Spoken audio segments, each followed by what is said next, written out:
So here's your 1984 map explanation. I found a bunch of different maps online. Some of them said that this part of West Africa would have also been Oceania. Some did not. Who knows? I mean, it is a fictional story, but still, it's nice to be able to see it.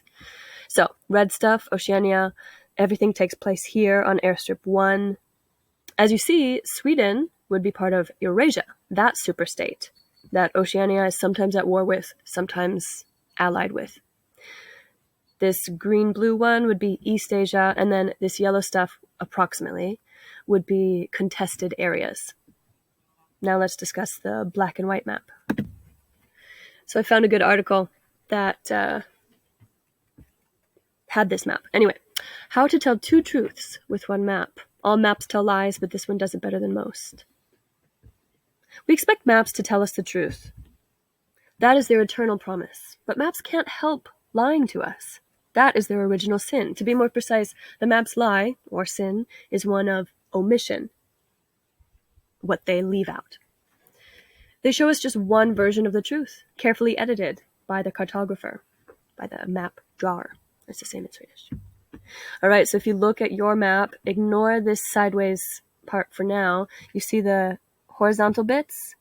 That would be our glorious ally, East Asia. This is what an Orthodox citizen of Oceania would have thought, or would be forced to think. June 21st in the book. And then the vertical bits would be our age-old enemy, Eurasia. So, Sweden is an enemy in the beginning of the book. But then flip it a quarter turn. And now you see, so the next day, and I'll read you this excerpt when this happens in a sec. The next day, now the horizontal bits are our glorious ally, Eurasia. So now Sweden is an ally, and Russia and everything. And our age-old enemy is East Asia. And then here you see the equatorial front and the polar front, where the battles are being fought. Yeah, the colorful map didn't really show the polar front, did it? All right, now I'm going to read you some of this. It's a pretty good article. These three superstates are engaged in a war for global dominance. The battle is fought in two contested zones, polar front, equatorial front. Blah, blah, blah. No single superstate is strong enough to win a victory on its own. So one superstate allies itself with another against the third. But no single superstate is weak enough to be defeated by the other two. With alliances shifting over time according to perceived strategic advantages, this is an eternal war. And perhaps the war is eternal also because this suits the powers that be. It provides justification for the totalitarian surveillance state, which polices the very thoughts of its citizens and edits facts to fit its current version of history, all in the name of the greater good, the victory of the collective, the group, at the expense of individual freedom. So this is saying war helps these totalitarian governments. If someone is trying to attack you, you need more surveillance, you need more policing, you need more military spending. War is sometimes good for dictatorships. It gives them a reason to keep the people down. And the people are happier about it because, ooh, yikes, there's a scary bad guy. Scary other. The victory of the collective. So this is another way of saying the group is more important than the individual. Stalin and Lenin, for example, were utilitarian.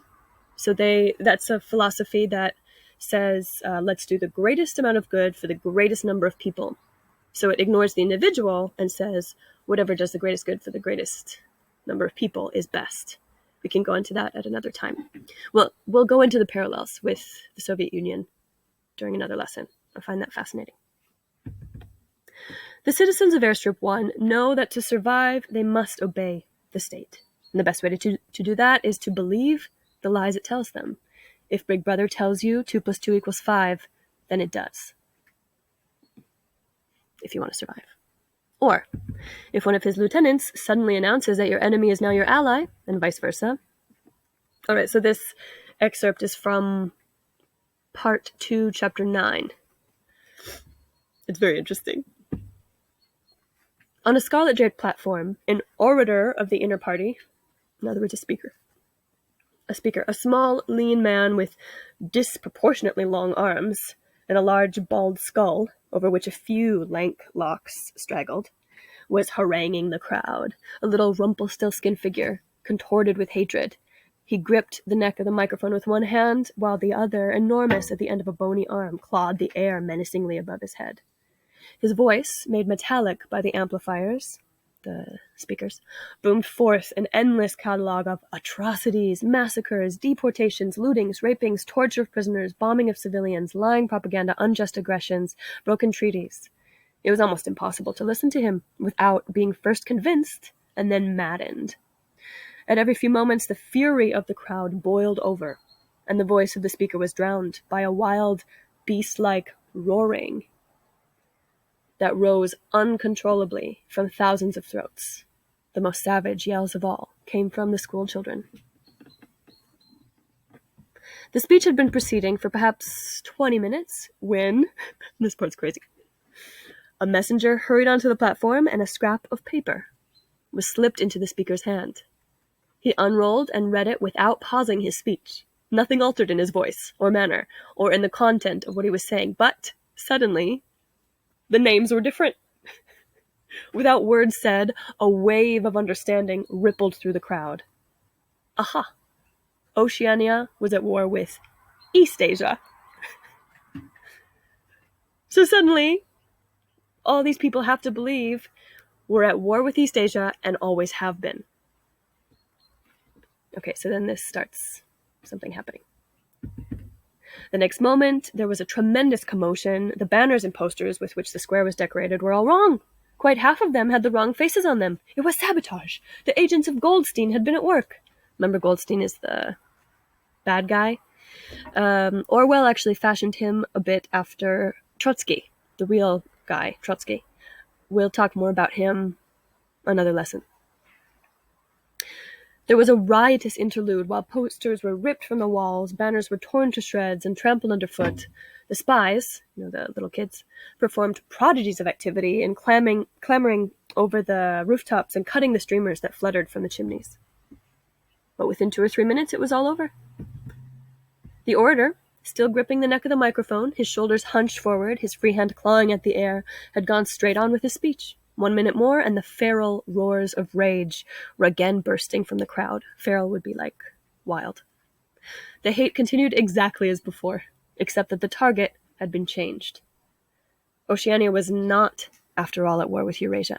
Oceania was at war with Eastasia. Eurasia was an ally. Crazy. So scrolling down, I have one more paragraph to read. This map, by pointing out the before and after simultaneously, would have been tantamount to blasphemy. Blasphemy would be like unorthodoxy, heresy, anything that is a sin against the party line. So, for example, if you drew this map, if you were a citizen in this book, you would be killed. Remember, there are no laws in Oceania, but there are crimes, and you can be killed for accidentally saying the wrong thing, or if your child reports you. But by pointing out the similarities between two opposites, it hints at the frightening ease with which an audience preconditioned, in other words trained, to double think, hold two ideas at once, can process cognitive dissonance in accordance with the ruling ideology, in other words, the party line.